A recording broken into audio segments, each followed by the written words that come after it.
Depois tem um líquido vermelhinho, que vem até essa região aqui. E depois podemos colocar um líquido verdinho, líquidos esses que são imissíveis. No problema ele fala a altura H3, que seria do líquido 3. Ele diz a altura H2 do líquido 2 e a altura H1 do líquido 1. E ele geralmente pergunta lá qual é a relação entre as densidades desses líquidos ou massas específicas.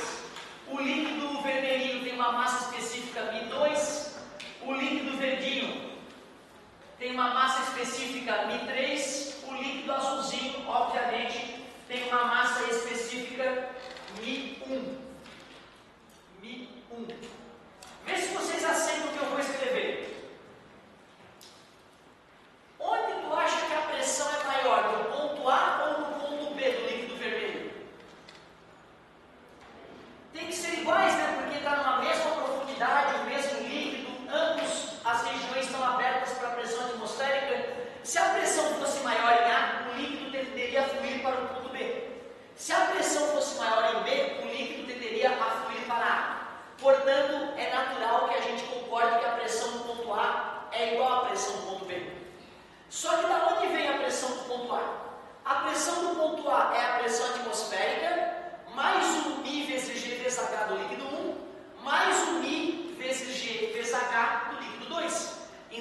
os nossos veículos tenham força suficiente para sozinho, com um leve apertão do freio, fazer um veículo de várias toneladas parar.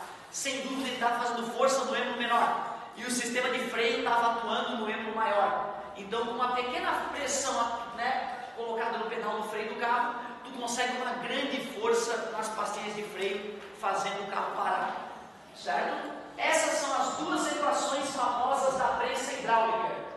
Essa é muito mais famosa, mas essa aqui também pode ser cobrada. As duas famosas questõezinhas da prensa hidráulica. Então tu vê, tem desafio para tu te familiarizar com a ideia de densidade. Cuidado, é levemente diferente da ideia de massa específica. É possível que tenha que converter de grama por centímetro cúbico para quilograma por metro cúbico. Pressão é força sobre área e a força deve ser perpendicular à área. Se não for, tu deve decompor e usar só a parcela perpendicular. Vimos que a pressão no fundo de um líquido depende da altura da coluna de líquido, gravidade e densidade do líquido e também da pressão atmosférica. Vimos do que se trata a pressão, a experiência de Torricelli, que nos mostrou qual era a pressão atmosférica pela primeira vez na história, e não foi o Torricelli que fez.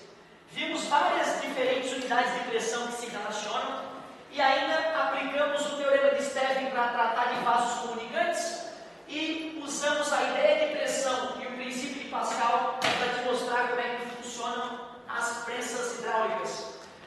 Não te esqueça, a área de círculo é πr ao quadrado, porque geralmente a área é redondinha. Quando dobra o raio, quadruplica a área, hein? Quando triplica o raio, nonuplica a área. Cuidado com isso. E aí já dá para tu arriscar algumas questões do teu material que envolvam hidrostática. É até em 5 a nossa aula. Cara, eu estava agoniado, eu vi o pessoal se mexendo. Acabou. Não acabou. Vou fazer exemplo para vocês. Quem precisa sair, fica à vontade, tá, gente? É porque eu estava agoniado achando que já estava atrasado.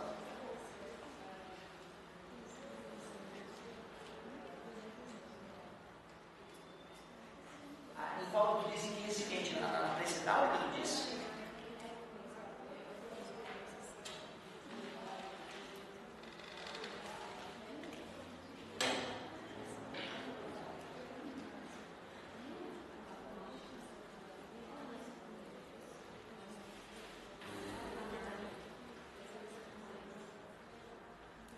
Deixa eu ver se eu entendi.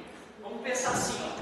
Eu tenho um recipiente contendo um líquido até ali, e aqui eu tenho um êmbolo móvel. Aqui eu tenho um êmbolo móvel. Aqui eu tenho ar. Certo? Se eu aumentar a pressão aqui fora, esse êmbolo tende a baixar. Certo? Se a pressão atmosférica aqui fora for maior do que a pressão aqui dentro, esse êmbolo tende a baixar e a pressurizar o ar ali dentro. Quando esse êmbolo parar, indica que a pressão do gás aqui dentro ficou igual à pressão lá fora. Se eu começar a aquecer esse gás, por exemplo, as moléculas vão ficar mais agitadas e vai aumentar a pressão aqui no interior. Aí, esse êmbolozinho tende a subir, diminuindo a pressão lá dentro, até que as pressões se igualem.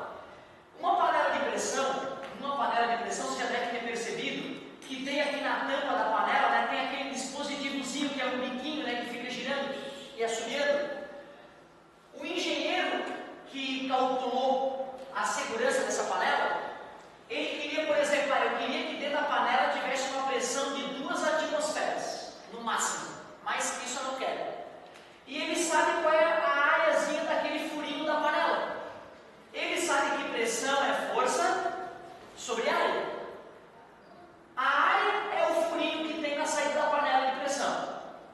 E a força vai ser o peso daquela tampinha.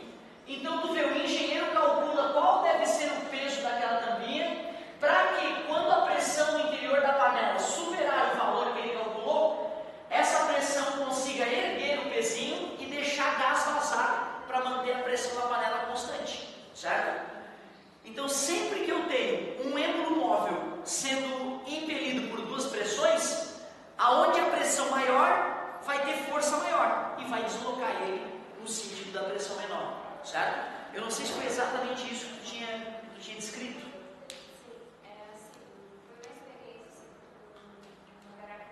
Sim. Da água. Ah, mergulhada na água.